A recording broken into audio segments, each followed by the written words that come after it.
I never thought a quiet piece of land deep in the woods would turn into the center of a legal storm, but that's exactly what happened. Years ago, I owned a peaceful little cabin tucked away at the edge of a growing neighborhood. It wasn't fancy, but it held memories and meaning. Life moved on, and I eventually sold the land, thinking nothing more of it.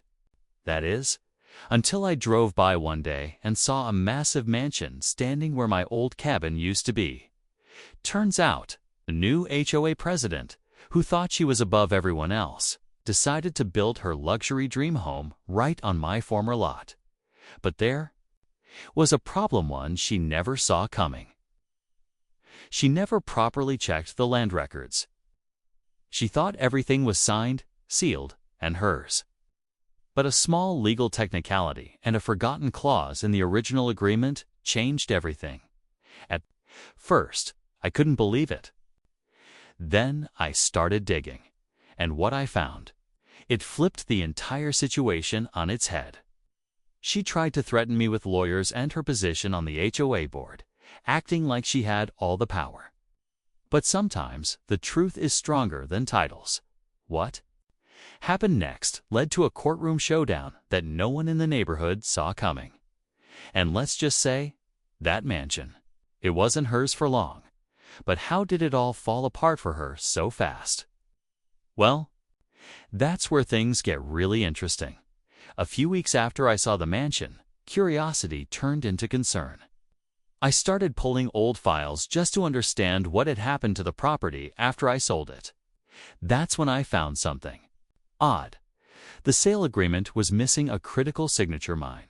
It looked like the title had been transferred, but not finalized. I reached out to the county clerk's office and confirmed it.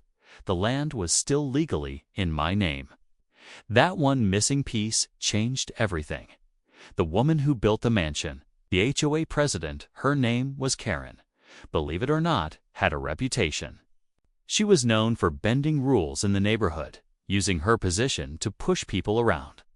Most folks didn't question her, maybe because of her money or how loud she could be in meetings. But this time, her overconfidence was about to cost her everything. Neighbors told me she'd rushed the construction.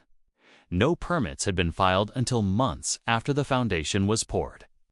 She thought she was untouchable, saying she had the board's full support and that any issues could be handled quietly. But when you build a multi-million-dollar home on land that isn't actually yours, there's only so much you can handle. The more I learned, the worse it looked for her. But here's the thing, I wasn't looking for revenge. I just wanted what was right. Still, the deeper I got, the more it seemed like she was hiding something. And what I discovered next left even me stunned. I decided to confront Karen, not with anger, but with questions. I showed up to an open HOA meeting where she was leading the agenda like a queen in her castle. When I brought up the issue of the land title, the room went quiet. She brushed me off at first, saying everything had been taken care of. But I saw it in her eyes. She knew something was off. That's when other neighbors started whispering. Turns out, I wasn't the only one she'd pushed around. One neighbor told me Karen had pressured them into repainting their home or face fines. Fines that weren't even part of the official HOA rules.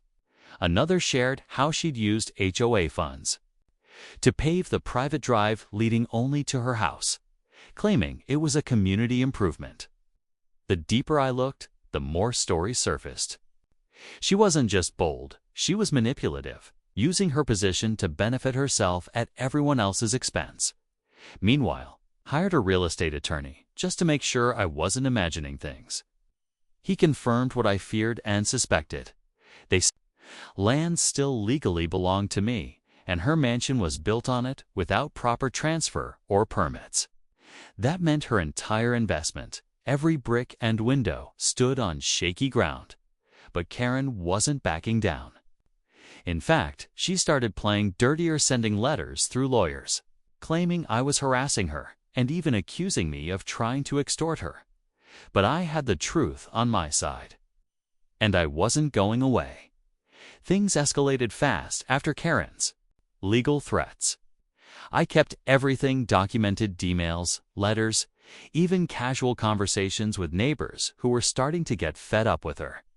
Word spread around the neighborhood that something big was brewing.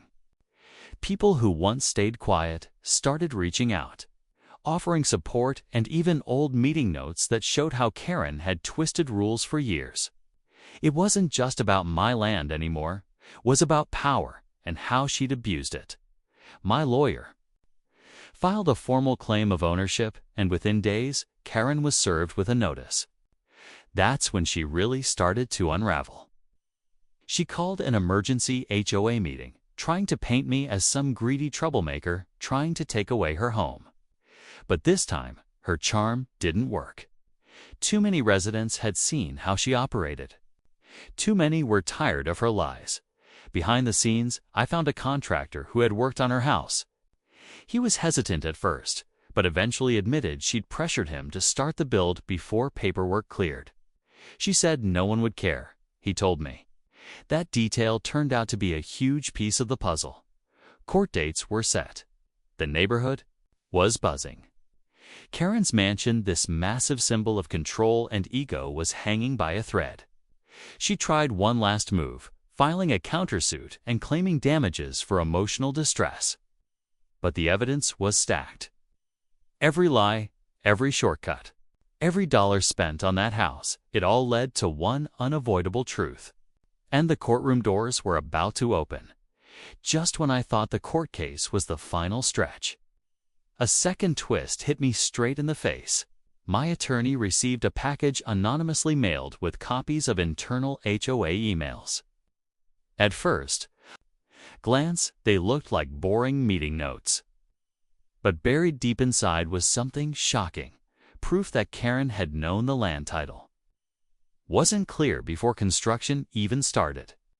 One email, dated months before she broke ground, had a warning from a junior board member saying, "We need to resolve the ownership issue before we do anything on Lot 7.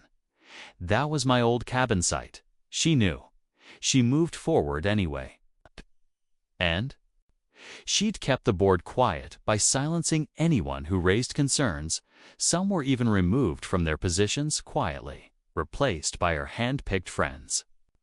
This wasn't just negligence. This was a calculated power play. The timing couldn't have been worse for her. Days before the court date, another neighbor stepped forward. He was a retired surveyor and had offered Karen help with zoning issues early on. She'd turned him down cold, saying, "This will all be cleaned up once I'm in." That same neighbor had pictures of early construction, timestamps showing just how far ahead of the paperwork she really was. Now, this wasn't just a property. Disputee was looking more like HOA fraud, misuse of community funds, and even potential insurance issues. Karen's dream mansion wasn't just built on land she didn't own, it was built on layers of lies. Now the court was about to hear it all. The courtroom was packed. Even neighbors who'd never spoken to me showed up, curious to see how it would all unfold. Karen walked in wearing her usual confidence, but it cracked the moment my attorney presented the email thread. The judge raised an eyebrow, flipping through the pages. Pausing on the one that clearly showed she was warned about the land title. Her lawyer tried to pivot, blaming the HOA board, the contractor, anyone but her. But the damage was done. Then came the testimony from the retired surveyor. Calm and clear, he laid out the timeline, backed with photos and zoning maps. The judge didn't even try to hide his frustration. Karen's arguments collapsed one by one, until it was obvious to everyone in the room. She knew the mansion wasn't legally hers from the beginning. The court ruled in my favor. The land was still mine. Karen was ordered to vacate the property, and her insurance company refused to cover the losses due to the legal mess she'd created. The neighborhood was stunned. Her power vanished overnight. But just when I thought it was over, the judge added something no one expected. The court opened an investigation into HOA misconduct triggered by the same emails Karen tried to bury. Suddenly, it wasn't just about the mansion. The whole HOA board was under review. Karen's downfall had taken down more than just her house. And as the gavel dropped, I realized something else. This was never just a property fight. It was a reckoning. In the weeks that followed, everything changed. Karen quietly moved out of the mansion she once bragged about, leaving behind a half-furnished home and a long list of unpaid fines. The property sat empty, tied up in legal red tape, a reminder to the whole neighborhood of how pride and shortcuts can lead to downfall. The HOA board was restructured with a full investigation exposing years of misused funds and favoritism. New members were voted in, actual neighbors who cared about the community, not control. As for me, I had a choice to make. Some people thought I'd tear down the mansion out of spite. Others assumed I'd move in and live like a king. But I didn't want the drama to define me. I ended up selling the land, legally this time, to a local nonprofit that planned to turn the home into a retreat space for families in need. It felt like the right thing to do. The story didn't end in revenge, ended in purpose. Looking back, I never planned for any of this. I just wanted to protect what was mine and stand up to someone who thought the rules didn't apply to her. This wasn't just a battle over land, it was a lesson in accountability, in standing your ground and in doing what's right even when it's hard.